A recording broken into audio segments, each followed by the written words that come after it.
Great. So welcome everyone.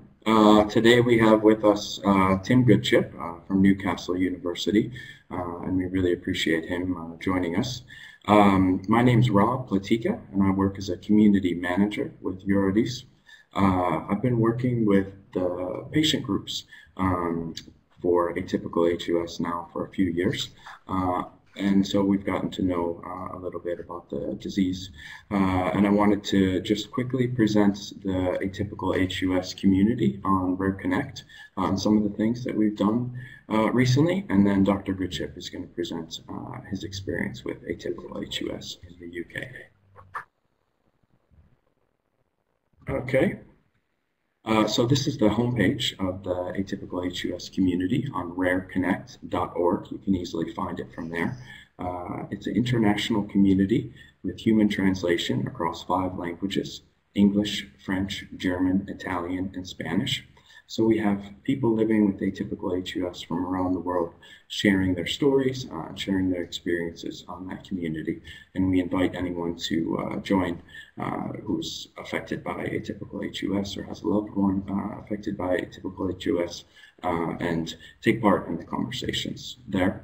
I want to give a thanks to all the atypical HUS patient groups who have been partners in the RareConnect's community and who have really helped to support global networking amongst themselves and amongst patients.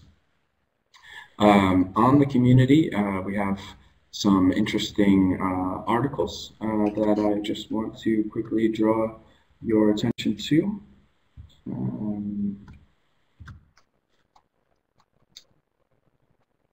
Yeah, so here on from the homepage, you can now, as of today, view the global poll commentary. Dr. Goodship is also going to comment on the global poll that we did on living with atypical HUS at the end of his presentation. You can find the full results of the poll here and read through those. We had 214 total responses. And you can see the infographic there on the atypical HUS community on RareConnect as well, which is a visual representation of some of the results of the poll. And the purpose of this poll was really just to help the atypical HUS patient groups better understand the issues that people living with the disease were facing. So that's all I have, and I just thank you for joining us. And now I'm going to throw it over to Dr. Goodship, who's going to go through some slides here today and talk about atypical HUS in the UK. Thanks very much. Thanks, Rob, and hello to everybody. It's the afternoon here, 2 p.m. in the UK, and I think there's people from all over the world joining us, so hello to everybody. So what I'm going to do over the next little while is tell you about my experience with atypical HUS, tell you a little bit about what's been happening recently in England, and then make some comments about the global poll. So I've been interested in atypical HUS for nearly over 20 years. And it's really because of this one family in the northeast of England, and in particular this one surviving affected individual in the family that caused my interest in the disease over 20 years ago. I think it's fair to say at that time we just didn't know what caused this disease. And this particular individual, who I think Sean is online with us, so hi Sean, is the only surviving affected individual of this family, and this is him presenting his history to our local paper, the Newcastle Evening Chronicle. There are certain things about Sean's family that are relevant to other families. So everybody in this family who developed the disease did not recover kidney function after the first time that they developed the disease. There were 4 individuals within this family who had a kidney transplant. In each of them, the disease recurred almost immediately and the transplanted kidney was lost. There are, as you can see, so each of the boxes that are filled, draw a pen here, each of these represents somebody who's affected. whereas an open box here represents somebody who's unaffected. One thing you can see that there are two individuals within this family, these two here, who must carry the genetic fault, but throughout their lives have been unaffected by the disease. And this is a phenomenon that we call non-penetrance. And it's quite clear from this family and other families that there are individuals who carry genetic faults throughout their life that do not develop the disease. And I'll say a little bit about that later on. So, Sean is the only surviving affected member of his family, and I'll come back to Sean later. So, we used Sean's family and two other families, one from the southwest of England and another from Belgium, in genetic studies nearly 20 years ago, and identified that in all three families there were genetic abnormalities in a substance called complement. And this is a simple cartoon of complement. And what complement is, it's the oldest immune mechanism that we have. And complement is designed to identify bacteria and viruses when they enter our body, coat the bacteria and viruses, and destroy them. The trouble with complement is it's not very discriminatory, and so will also coat our own cells in our body and could do damage to our own cells if that is left unchecked. So there's this substance here called C3, which combines with another factor, factor B, that gets deposited on the cell surface and goes on to cause damage to the cells. And it's for that reason that we have regulators, protector proteins, that protect against complement damaging our own cells. And the most important one probably is the substance called factor H that is produced in the liver that binds to our cells through this area here. It looks like a sort of string of pearls. There are also regulators that are permanently bound to cells. One's called MCP or CD46. And these regulators act in two ways to inactivate this complement substance here. They can act with a factor I substance, which directly snips into this substance and renders it inactive, or they can increase the rate at which this spontaneously dissociates and becomes inactive. What we've found, and other groups through both Europe and the USA have found over the last 20 years, that up to about 70% of individuals, whether they be in a family or whether they have just presented as the only member of their family, have either an inherited or acquired abnormality of complement. So they have either a genetic fault or they have antibodies. And so about 30% of people have abnormalities in factor H, about 10% in CD46, and you can see I've put the percentage. All the abnormalities on this side impair the ability of these regulator proteins to destroy the active complement here. There are also changes that increase the stability of this substance here, thus rendering it less susceptible to these regulator proteins here. So about 30% of patients at present, we don't know what the abnormality is, and that's a major thing that many research labs around the world are studying at the present moment. So I mentioned earlier that not everybody who carries a genetic fault will go on to get the disease. So we think there are probably three things that are necessary for an individual to manifest atypical HUS. So many individuals will carry a rare genetic fault, a mutation is what we describe it.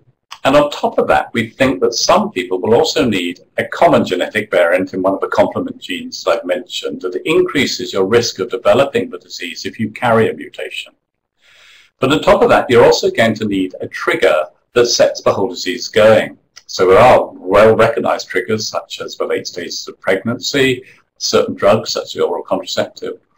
Although many people who, when they present with atypical HUS, report that they've had a flu-like illness suggestive of either a bacterial or viral illness that seems to have set the disease going. Up till recently, the initial management of somebody who presented with atypical HUS was plasma exchange or plasma infusions. Although the evidence, and this is taken from guidelines that we produced several years ago, although the evidence for the efficacy of this treatment was not fantastic.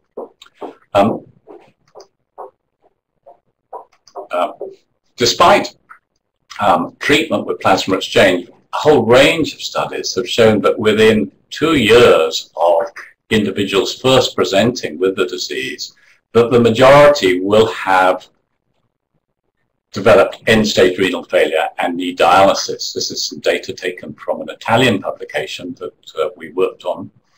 The only group who seemed to do relatively well in this publication were those patients who only had an MCP mutation, a CD46 mutation. For those people who went on to dialysis, which was the majority, the outcome of transplantation was equally poor, with a very high recurrence rate according to the underlying mutation in most individuals up to 100%. And once individuals had had a recurrence of a disease in a transplant, loss of a graft was virtually inevitable. The only group who seemed to do better from a point of view of transplantation than others were those who had a CD46 mutation alone. And even in that group, there is some recurrence. So, knowing that complement was the major abnormality in this disease, it became logical that one would want to try and use a complement inhibitor to treat the disease. And as many of you will know, there is only one licensed complement inhibitor, which is a CluesMap. This is a letter that appeared in the New England Journal of Medicine and describes one of the first cases that was treated on an anecdotal basis by a nephrologist in a young child who was one of those patients who actually had responded to plasma exchange and was maintained on regular plasma exchange, as you can see here, once every 2 weeks. And despite being on plasma exchange, the parameters used to assess the activity of atypical HUS still showed that the platelet count was low, but a substance called LDH, which measures activity of the disease, was up. And at this stage here, the plasma creatinine started to deteriorate in this child, and it was felt that plasma exchange was no longer working. So based on the premise that a CluesMap should work, the clinician here started a CluesMap, and with that, the LDH fell, the platelet count came up, and the renal function returned to normal. And a variety of other clinicians around the world, including myself, all tried a CluesMap in this way in an anecdotal sense. Following on these anecdotal reports of the efficacy of a CluesMap, trials were undertaken. I'm just going to show you the endpoints of these 2 trials. The first trial looked at the use of a CluesMap in patients who presented for the first time, or had a recurrence in a transplant, or had relapsed. In these people, they were not responding to plasma exchange, as evidenced by a low platelet count. So the plasma exchange was stopped, and they were started on a CluesMap. And the primary, what we call endpoint, the evidence for efficacy of a CluesMap was the platelet count. And as you can see, in virtually everybody, the platelet count came up within a short period of time. And then here, in the long-term extension study, has remained stable in those patients who have been followed up in the study. What was very impressive in this study was that there were 5 patients on dialysis and 4 of them came off dialysis. And in my experience previously, it had been very rare for somebody who was not responding to plasma exchange to spontaneously come off dialysis. It usually meant that they would end up in end-stage renal disease. The other group of patients who were studied were those small number of patients who were in remission on regular plasma exchange. And the plasma exchange was stopped in those patients, and they were then started on a CluesMap. And the efficacy of that maneuver was measured by what's known as a TMA event-free status. And to be TMA event-free, there had to be no new plasma exchange, no dialysis, and no change in the platelet count. And this is the percent of patients at 26 weeks, 1 year, and 2 years who achieved that TMA event-free status. So 80, 85, and 95.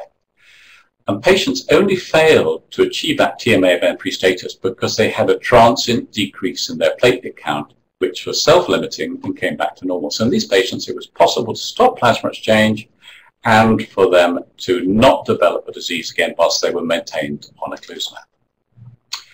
So based on that trial data, an application was made to the regulatory bodies, the FDA and the EMA, by the manufacturer Alexion, for a license to use a CluesMap in atypical HUS.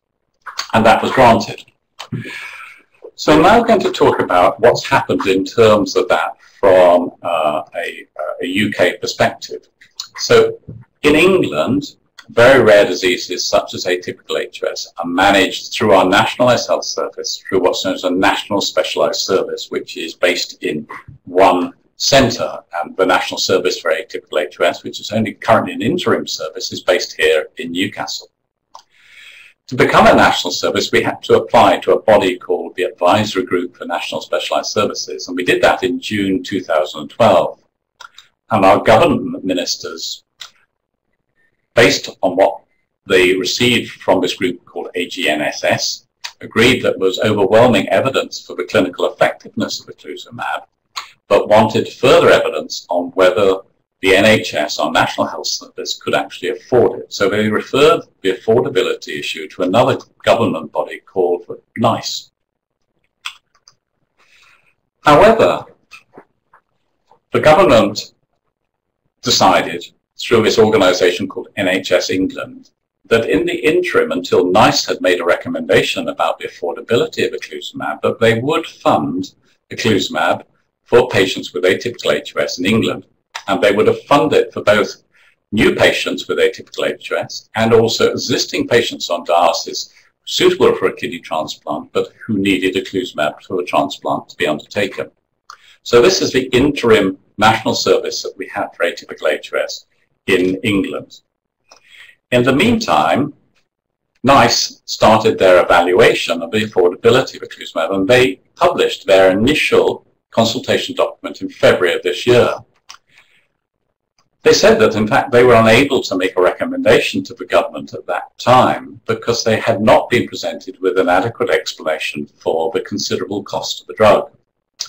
So the committee were unable to prepare a recommendation and went back to the company Alexion to ask for further information to enable it to do so. At the same time, they asked our government body called NHS England, in essence, how much could NHS England afford to spend on treating patients with atypical HUS with a CluesMap, so the factors that they needed to take into account for that. So NICE just met last week, and we will hear the outcome of the evaluation in September, so we're all keeping our fingers crossed for this. So I'm going to talk a little bit now about how we are managing atypical HUS in England through our national service, and I'm going to divide it up into the various groups. So incident patients are patients who present for the first time with the disease. The way that we manage this in the UK at the present moment is, first of all, we have to make a diagnosis. So we have in England what's known as an AHS rare disease group, and we decided that these were the criteria that we would use to make a diagnosis of HUS, atypical HUS. So we wanted to exclude things that looked like atypical HUS but was not atypical HUS, such as typical HUS, known as sugar toxin HUS, and a variety of secondary causes such as drugs, infection, and various other diseases that can look like atypical HUS when a patient first presents. There are also factors that we would include, such as a renal biopsy showing the typical features of atypical HUS, or the presence on investigation of the classical triad of a low platelet count, renal failure, and evidence of anemia. So when a clinician elsewhere in England admits a patient who they think might have atypical HUS, what we do is we ask them to complete what we call our AHUS diagnostic checklist. And as you can see, this asks for a variety of information about the clinical history of the patient. And we suggest a series of tests that we would like to be undertaken. We ask the clinician to send this form back to us as soon as possible. And we don't require the results of all these tests to be available when they send the form back. The only test that we ask them to have available is the ADAM-TS13 activity to exclude this other disease called TTP. So once we get that form back, there are 4 of us in Newcastle who independently look at the information on this form, and we ask ourselves 2 questions. Does this patient have atypical HUS, and would this patient benefit from treatment with a CluesMap? Usually we come up with complete agreement, and we decide that the patient does indeed have atypical HUS. And if that's the case, then we go to NHS England and seek approval for funding for the CluesMap, and we get that back within about an hour. So within 24 hours of a patient presenting, we can have had approval for the CluesMap, and the patient can receive their first dose. Patients are vaccinated both with the tetravalent meningococcal vaccine and the new Group B strain vaccine called Bexsero. We also recommend that all patients receive ciprofloxacin for 2 weeks, and then they go on long-term penicillin and erythromycin, and they stay on penicillin no matter what the response to both vaccines. So we use a belt and braces approach to preventing meningococcal disease. CluesMap has started. The genetics tests, which are done here in Newcastle, are then available after 8 weeks, and we'll look at those and consider them. But we will continue a CluesMap for at least 6 months for everybody who's treated. What about prevalent patients on plasma therapy? So we're up to recently a few patients who are undergoing regular plasma exchange. There's currently only one patient in the UK, and that patient is going to be staying on plasma exchange. The big group that has been in interest is prevalent patients who are on dialysis, those patients with atypical HUS who want to be considered for a transplant. Up to recently, most of the patients in England with the disease who were on dialysis were not on our transplant list because of the risk of recurrence of the disease. One thing that we had considered in the UK, like elsewhere in the world, is the use of liver kidney transplantation. There have been 22 liver kidney transplants undertaken around the world, and this is the results of the first 15. Initially, the results were not good, and it wasn't until we started using prophylactic plasma exchange before the transplant and immediately after the transplant, the results started to improve. But even with that, when I look at what the 1-year patient survival is, which is 74%, compared with a 1-year patient survival, i.e. people being alive at 1 year post-operative, of 99% of kidney transplant, there are very few people who I see nowadays when CluesMap is available who would want to consider a liver kidney transplant. So, at the beginning of April 2013, there were in England 40 patients, 1 child and 39 adults, who were on dialysis, who we felt would benefit from the CluesMap transplantation. 16 had lost a transplant to recurrent disease, and 27 were known to have mutations in one of the genes that I've already mentioned. There were 13 patients who didn't have a mutation in any of these genes, but interestingly, those 13, 5 had lost a transplant to recurrent disease. To date, 11 of those patients have been transplanted, 4 of them were living donors. 10 of them were given prophylactic CluesMap, and 1 was given a CluesMap for an early recurrence. And all the patients are doing well. No grafts, none of the transplants have been lost to recurrent disease. We use a standard protocol, and we only undertake whatever considered transplantation without a CluesMap in patients who are currently factor H antibody negative but have had a previous factor H antibody positive, and those patients who have only a CD46 mutation. We don't use a day 1 dose of CluesMap. This is something that some groups in France have been doing, and we could see no rationale for using a day 1 dose of CluesMap. And the studies we've done show that with a pre-operative dose, everybody's completely blocked on the first post-operative day. The other group that we see increasingly in our National Specialist Service are unaffected carriers. One of the families that we studied in our first study was this very large family from the southwest of England, where 25 members of this family had been affected to date, and we screened a large number of the family and found there were 18 unaffected carriers. It's interesting in this family to see where the affected individuals have presented in relation to their age. So each of these bars represents somebody presenting with the disease. So a group presented very early in life. Another group presented in late teens and early adulthood, and another group presented in later life, and the latest age that somebody presented was 79. So we worked out in this family what the risk was of developing disease for an unaffected carrier, and we said that the risk, which we call penetrance, was 64% by the age of 70. We used this figure of 64% as a worst case risk when we give it to other individuals who are known to be unaffected carriers. And the risk is probably much less in such families where perhaps only one person to date has been affected. So, in the first year of the NHS England service, 44 patients in England have been treated with CluesMap, 15 children and 29 adults. Interesting to see this gender difference between the children and the adults, and I'll come back to that later on. Of these 44 patients, 23 were new patients, of whom 3 had had another family member affected, and 21 were patients who were already known to have the disease. Of the new patients, incident patients, there were 16 who had started dialysis by the time that the CluesMap was first given. Of these 16 people, 8 of them have stopped dialysis. Of the 7 adults who have not stopped dialysis, the CluesMap has been withdrawn in 6 after 6 months of treatment, and where there was no evidence that there was going to be any chance of recovery of renal function.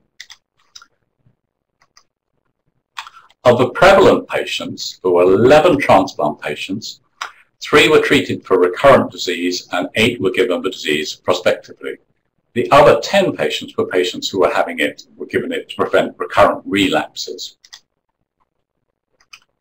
So, a big topic for us at the present moment is whether it's possible to discontinue CluesMap in any patients. So this is our experience in the UK. We have withdrawn it in 6 patients who have not recovered renal function in response to be given CluesMap. In only 1 of those individuals has there been any evidence of extrarenal recurrence of the disease, and the other 5, and that patient started back on CluesMap. The other 5, the CluesMap has been withdrawn and they remain on dialysis. In 3 patients who have recovered renal function, the CluesMap has been withdrawn and there's been no recurrence of the disease. All 3 of these patients did not have any mutations identified in any of the genes that I've mentioned previously. We wouldn't consider at present withdrawing CluesMap in any patient who'd been transplanted. In the Alexion registry, there are 17 patients, this is the international, who've discontinued it, and 3 have relapsed.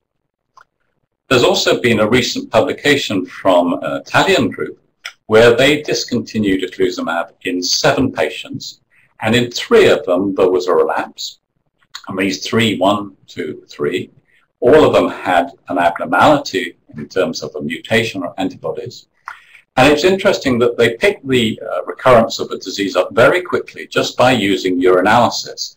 So that the development of blood in the urine was an early sign of recurrence of the disease. And what was important is that each of these patients, when they started back on CluesMap, the renal function returned to what it had been previously. So they were completely able to recover the level of renal function that was present when they were previously on the CluesMap.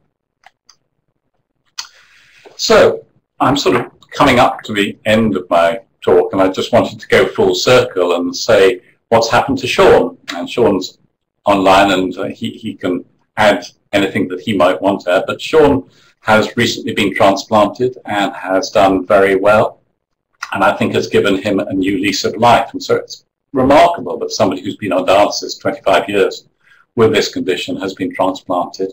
And I'm just delighted that Sean is doing so well with his transplant.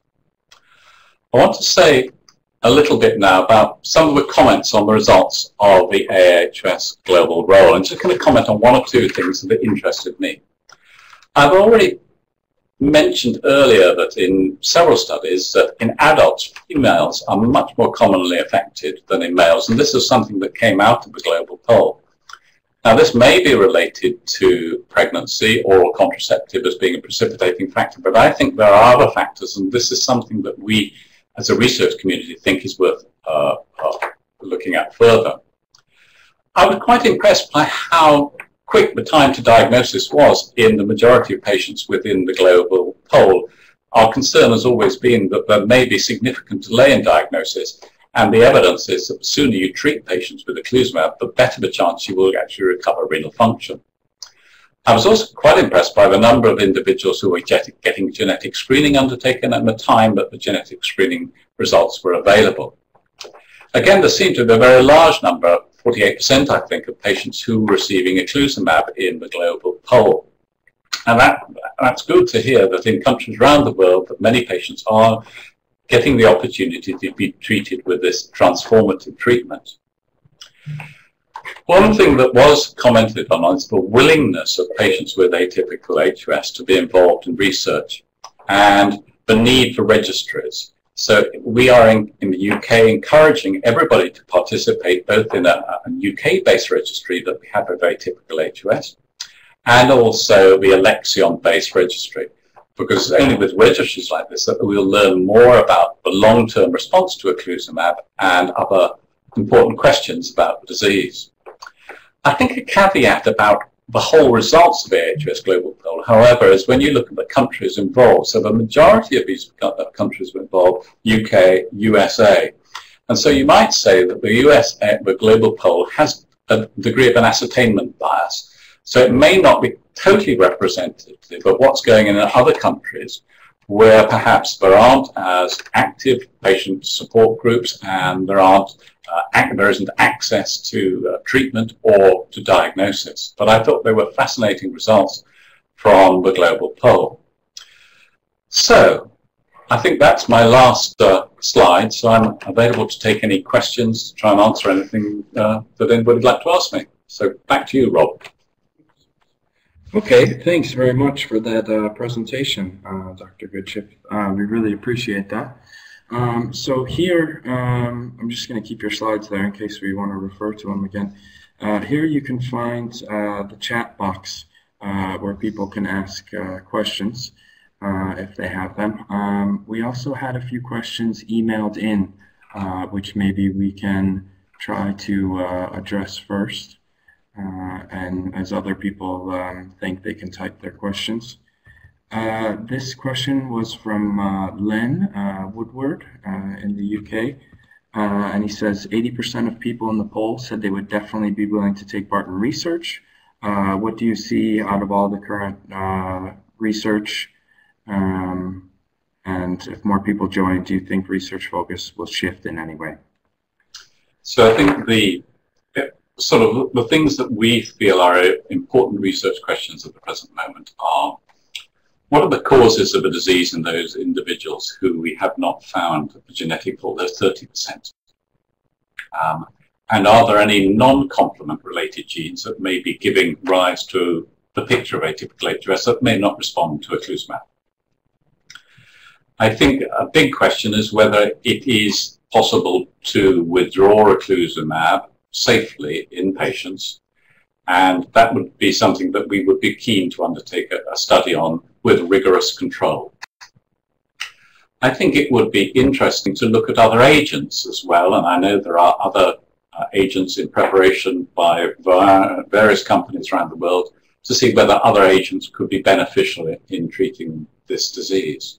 So those are sort of the three things that I'm keen to look at myself at the present moment. In terms of research, you mentioned taking part in the UK registry. How can someone who does not live in the UK take part in your registry? So there are two registries that are currently running in the UK.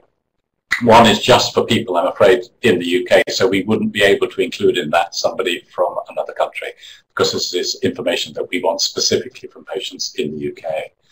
There is, however, an international registry, which is the Alexion registry, so that is open to anybody anywhere with the disease, and patients who want to be included in that registry should speak to the clinician who is looking after them.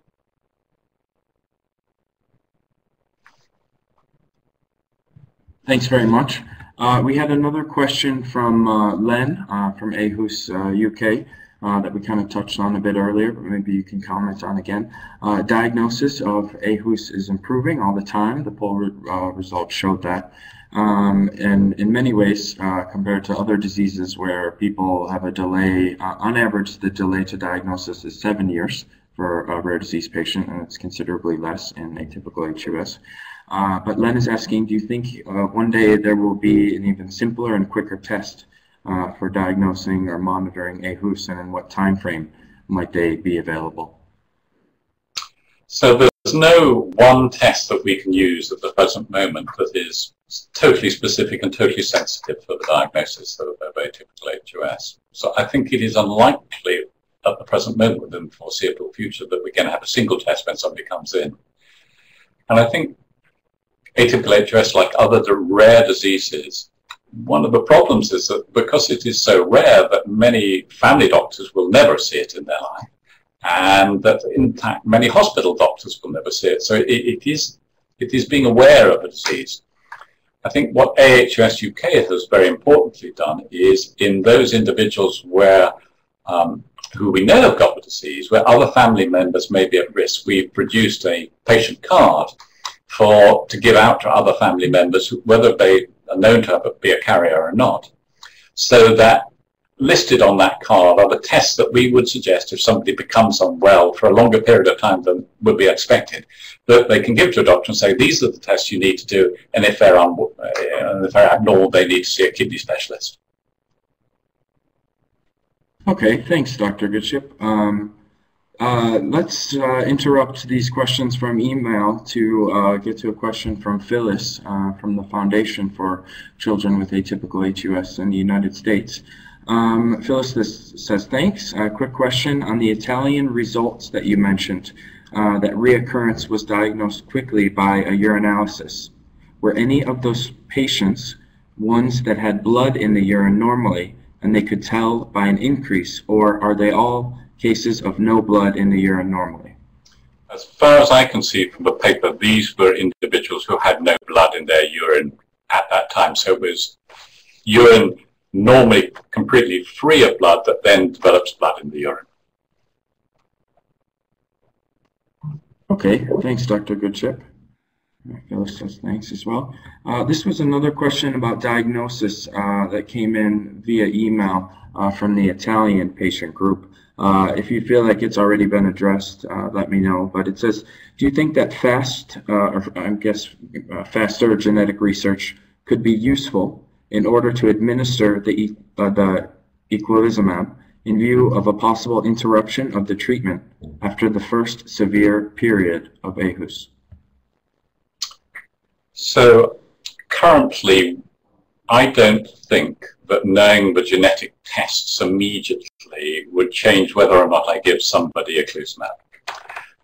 The reason for that is that we know from the studies that there are patients who have no genetic abnormality identified who seem to respond to a CluesMap.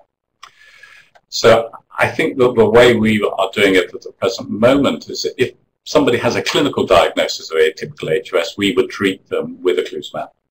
We would then wait for the results of genetic tests and take time looking at them. But the modern techniques allow you to get genetic results very quickly. So I could perhaps get results in 24 hours on somebody. But it's interpreting those results that is really important. And that's what takes the time, is to sit down and say, is this abnormality really an abnormality that's causing the disease? And that can take some time. Okay, thanks very much. So I see some other people are typing, so please feel free to submit your questions. If not, I just have a few more via email that came in. I don't know if you would like to comment on this. What do you think about the dosage of eculizumab and the relative frequency of administration of the medication? Of course, it's going to be different for each individual dosage, and it's something that has to be dealt with their individual doctor. So what we recommend in England at the present moment in terms of monitoring the efficacy, how well eculizumab is working, is that you should have evidence that complement is completely blocked. The tests that we use, probably the names mean nothing, but they're called an AH50 and a CH50. And what we want to see in patients on eculizumab is that just before they get their next dose of eculizumab, that there is no evidence of complement activities, i.e. the complement pathway is still blocked.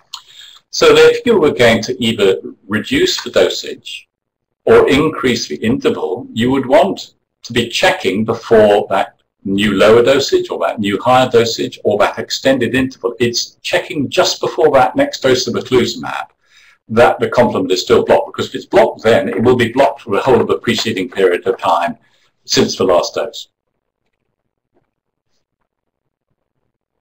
Okay, and a question from Michael. If someone has been on dialysis for several years, What is the chance that this person can come off dialysis if they would start on eculizumab without a transplant? I would say it is pretty slim. How late it is before you could give eculizumab is a question I don't know. So if somebody had, say, been on dialysis 3 or 4 years and they were not passing any urine, I think the chance that their kidneys would get any function back is slim. What we would do here is we would first of all do an ultrasound of the kidneys to see whether or not the kidneys had shrunk to a level at which there was no chance they would. In 1 or 2 patients, we've actually done a kidney biopsy, and those patients who are not on dialysis and don't seem to have recovered, so that we can look specifically at the kidney tissue and see whether or not we think there's any chance that the kidneys could recover. Okay. We have another question here. Michael says, thanks, great. My daughter has a factor H mutation. No one else in my family or my wife's family have the disease. We are planning on doing tests for mutations for the rest of our children and ourselves. What, if any, other genetic mutations have been identified that may combine with the factor H mutation to affect the penetrance of this disease? Okay, so sometimes we find that somebody has got more than one mutation, and that has been inherited from different members of the family, mother and father. So if you carry more than one, but if somebody's only got one mutation, there are other common occurring genetic variants that seem to increase or decrease the risk. I think the difficulty is in predicting whether or not other members of a family might become affected. That I tend to be a little bit cautious about measuring these in other members and saying you're at no risk at all if you're a carrier, or you are at risk. I think one has to be cautious. Okay, thanks. Another question that I got via email. Do you think that a longer period in between eculizumab administration could have a significant impact on the relevant costs, and English patients could obtain positive advantages, I guess, from less frequent dosage? So I think it could. But by decreasing the interval, obviously you're going to use less eculizumab, and that would bring down the cost. One would have to check, as I've already mentioned, that when one decreases the interval, that at the end of that period of time, the interval, that the complement is still blocked. You wouldn't want a period of time when you're releasing the complement system by not having sufficient eculizumab available. I think that I would be more interested to see whether people could do completely without eculizumab and withdraw than actually increase the interval.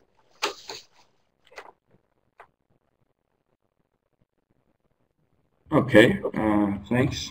This is the last question that I received. Can there be low-level complement activity in organs other than the kidneys prior to a HUS relapse? And if so, how is this tested for?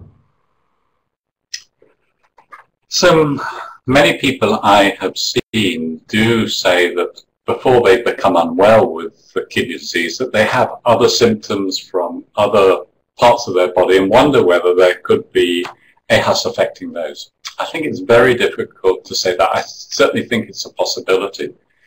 I think one would have to, at the time that one had those symptoms, do tests to see if there was any evidence of a HUS affecting the disease, those organs. But I think it's a very important question, and something that we would want to try and look at in a research setting.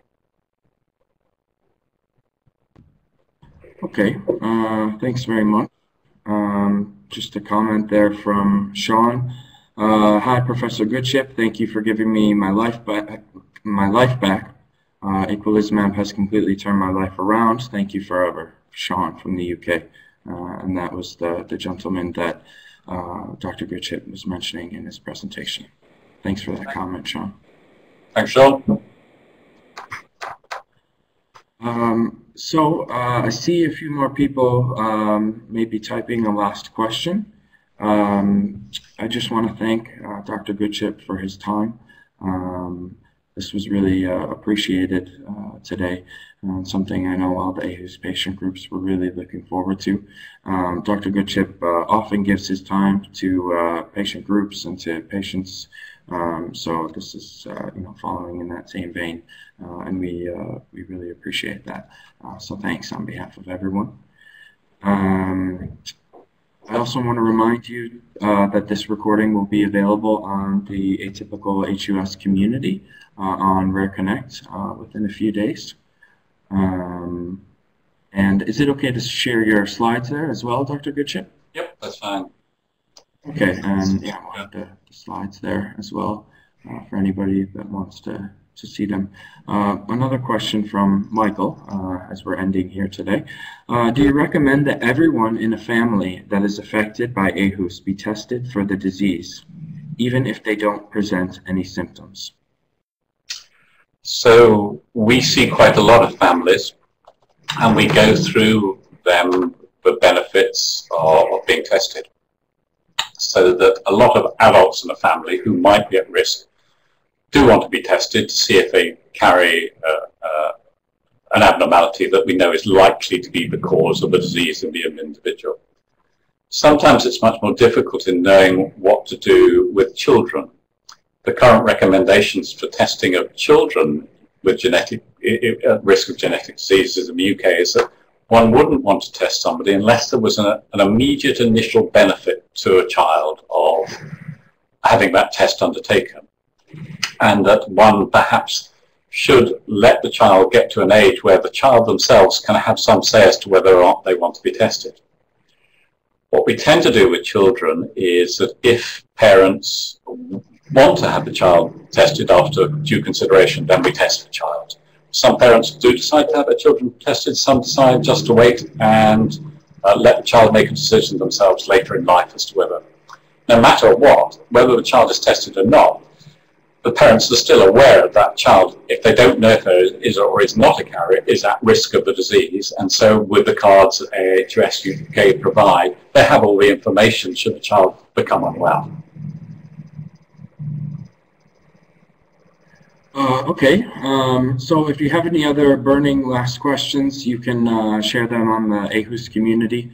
I just want to thank everyone for joining us today. This is Rob from eurordis, inviting you to join the Atypical HUS community on RareConnect and find the video there in a few days. Thank you, Dr. Goodship, and yeah, any final comments you want to say to everyone? No, but just a couple of things. Thank you all for listening, for perhaps some of you staying up late and some of you getting up very early. I think I would like to say what a fantastic job the patient family groups are doing. So around the world, AHUS UK Foundation for Children, the Spanish, Australian, all those groups are doing fantastic. I don't think, speaking from a UK perspective, that we would be where we are without AHUS UK through what they've done. I think the fact we have a CluesMap available, a huge round of applause should go to AHUS UK for what they've done, and I think a huge thank you to the Foundation for Children for Atypical HUS for funding research and for all that they've done. It's been fantastic. So, but not only those two groups, but all the groups I think are doing a fantastic job. Yeah, and we've been, talking a lot with the groups on the community and by email that there's just even more willingness to work together and to even create a global alliance for Atypical HUS to carry out projects and, participate with researchers and things like that. So we see that kind of cooperation just continuing. And from the eurordis perspective, just want to encourage that as much as we can. And this webinar was hopefully an opportunity to do that as well. So wherever you are, have a good rest of your day. And Dr. Goodship, thank you very much on behalf of everyone. So this is the end. Bye now.